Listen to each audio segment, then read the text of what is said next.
Hello tout le monde, j'espère que vous allez bien et bienvenue dans la vidéo de mardi très tôt. Je suis désolé, j'ai pas pu faire de vidéo hier et on va directement faire l'analyse de BTC sur la plateforme de notre cher sponsor PrimeXBT. N'hésitez pas à checker le lien dans la description. On va également parler de Shiba, de OMG, de ICX, Quantum et XTZ. Pourquoi?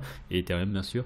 Pourquoi? Parce qu'en fait ce sont les plus gros performeurs et je pense que il y a certaines paires sur les mois à venir, ça peut donner quelque chose de vraiment intéressant. On parle de mois, donc on va parler d'une approche un peu investisseur, on va parler aussi d'une approche, enfin il y a des choses qui sont beaucoup moins investisseurs, c'est davantage à regarder sur les prochains jours, prochaines semaines.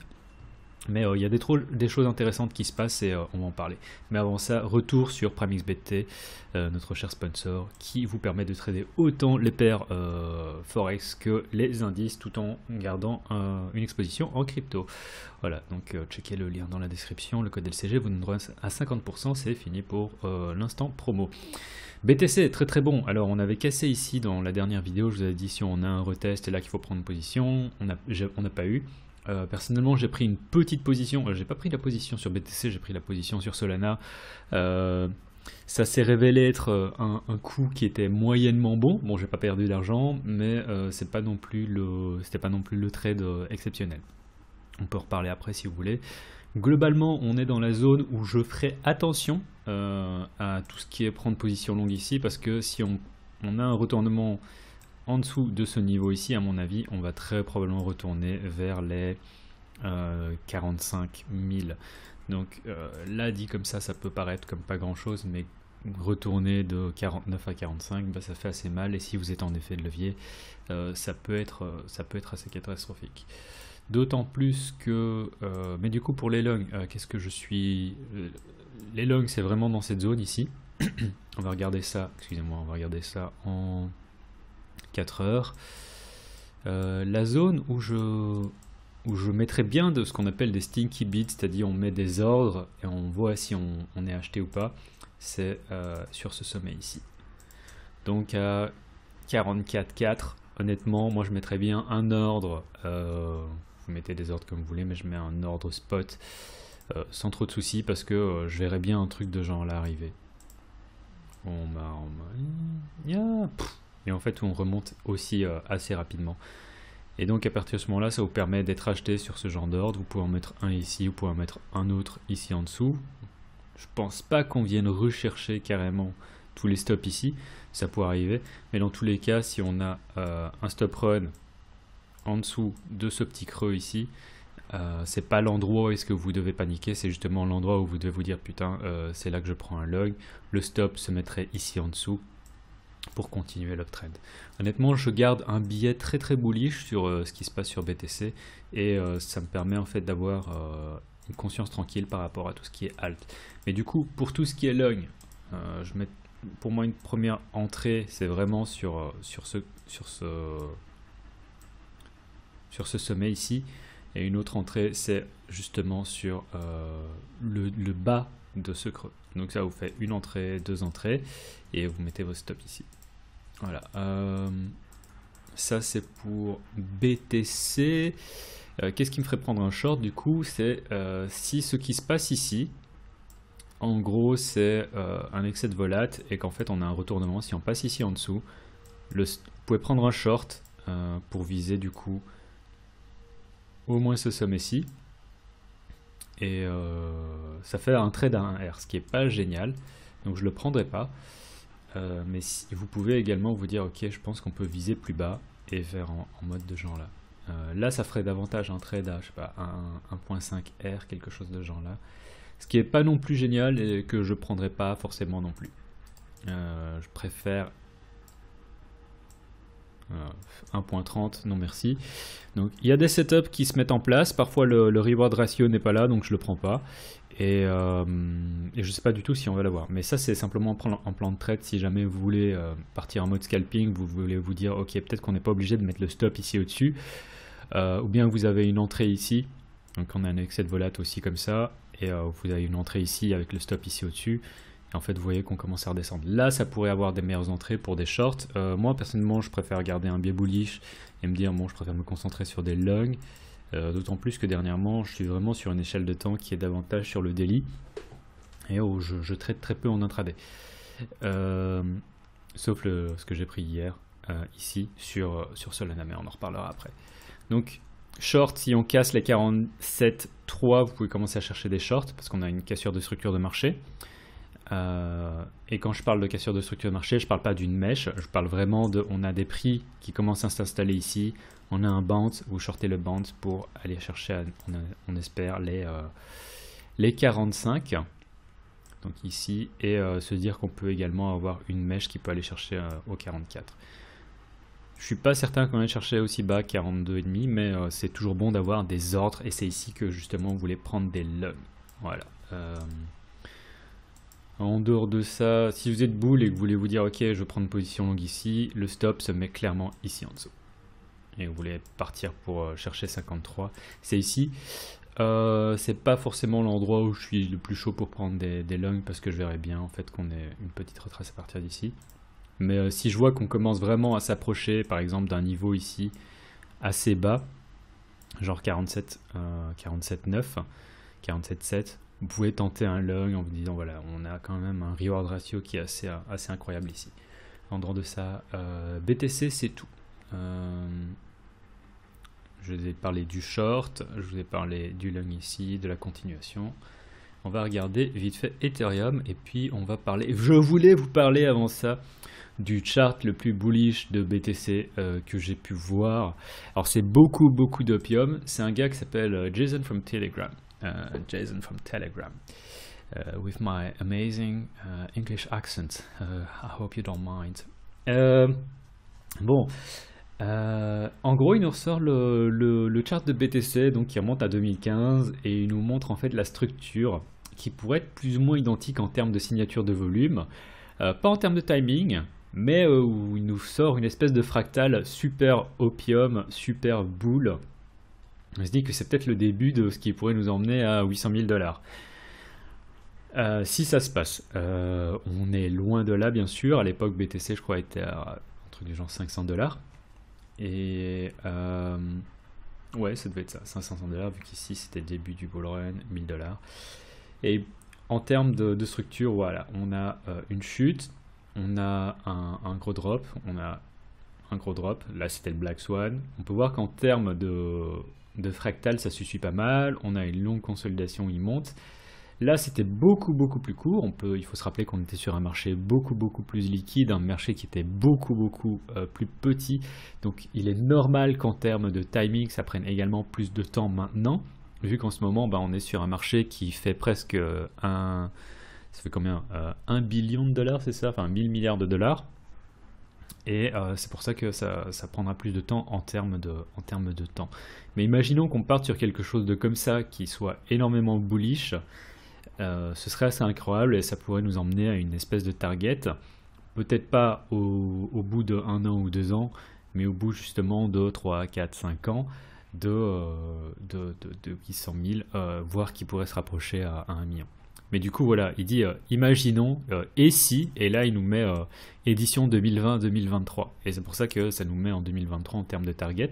Ça pourrait ne pas être impossible. Est-ce qu'il faut est-ce qu'il faut commencer à vendre sa maison et dire voilà, je vais acheter BTC parce que ça peut encore faire un x20 en l'espace de 2 ans?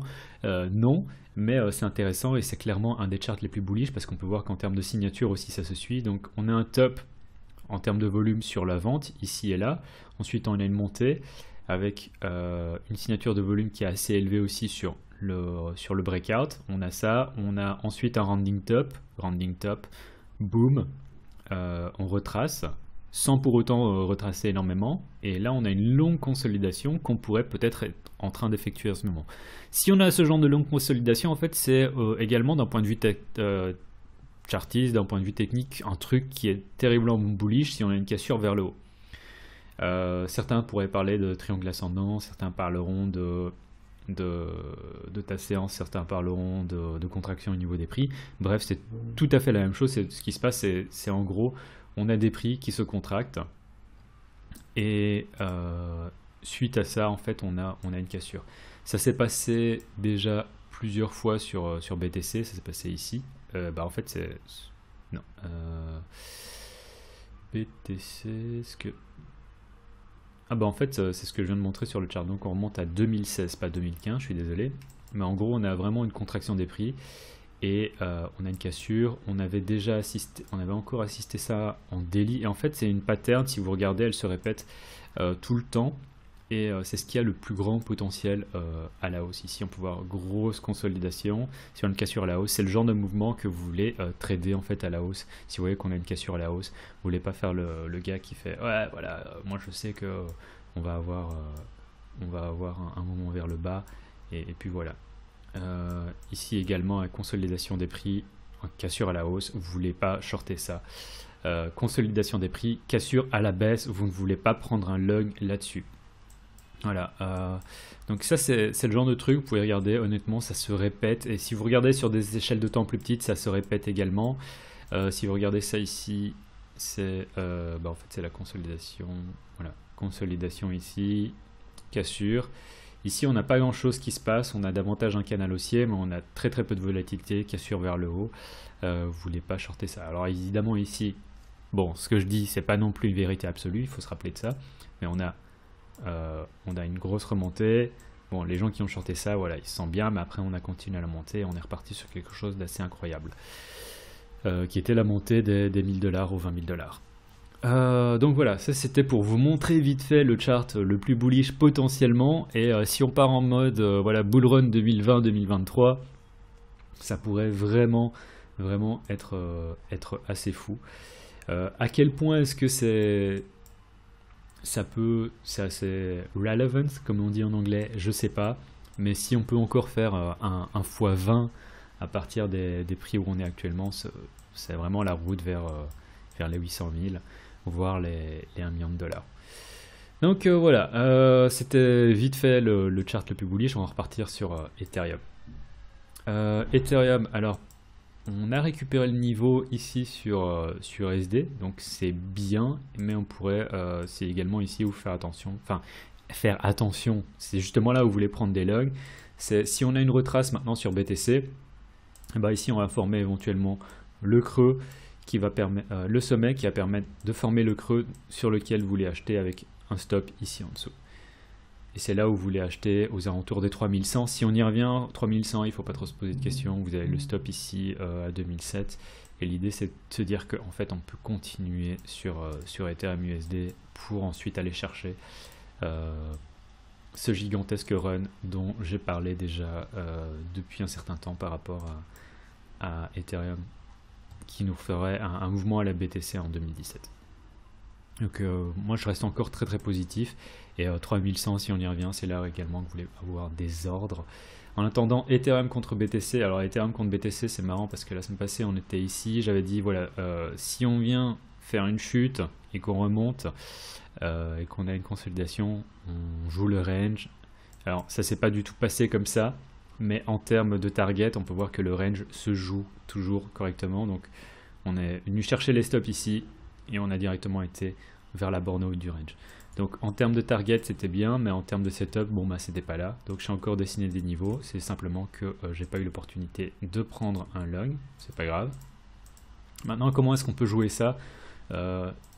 Honnêtement, vu la tronche que ça a, vous pouvez vous dire que on peut prendre un long ici, enfin ici avec le stop, en se disant qu'on peut jouer la petite uptrend qu'on est en train de mettre en place. Donc une espèce de canal qui pourrait jouer comme ça.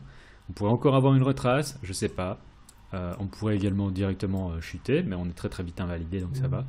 Et l'idée c'est de se dire que soit on part sur un mouvement comme ça, soit en fait on fait déjà une cassure, et en fait Ethereum va se mettre à surperformer. Qu'est-ce qui va se passer, je sais pas, mais en tout cas ici c'est clair que c'est pas le pire des endroits en fait pour prendre une position. Voilà, Ethereum contre BTC, hein, on parle. Mais du coup c'est assez bullish pour Ethereum contre USD également. On va parler ensuite de différents surperformeurs. On va parler de Shiba qui a fait un pump gigantesque, mais ne faites pas comme... Alors j'ai un ami, pourquoi je parle de Shiba? Parce que j'ai un ami qui a pris une position aux alentours de ici, je sais pas, 0.0, enfin 0.0, je sais pas, 7, 785.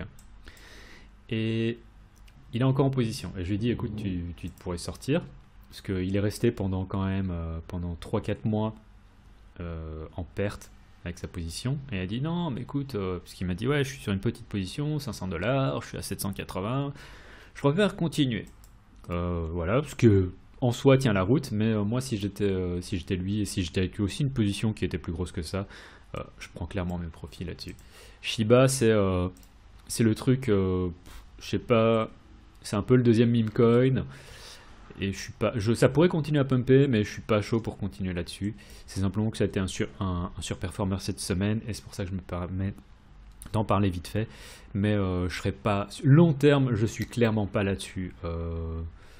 Et d'un point de vue court terme, je sais pas, il faudrait voir ce qu'on peut construire ici, si on peut construire une espèce de base et avoir une autre cassure. À partir de ce moment-là, on peut jouer un trade.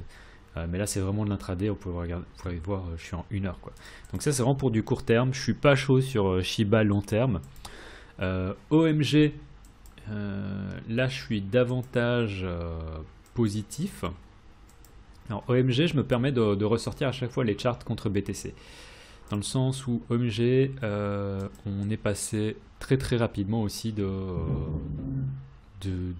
cet été, d'un truc à $3 à $16.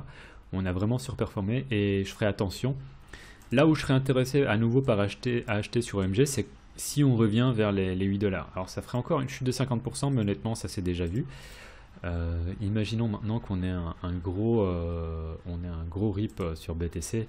On pourrait également avoir un mouvement sur OMG qui redescendrait et on va dire 8-9 $, c'est là où vous auriez acheté pour du hold et pour de l'investissement.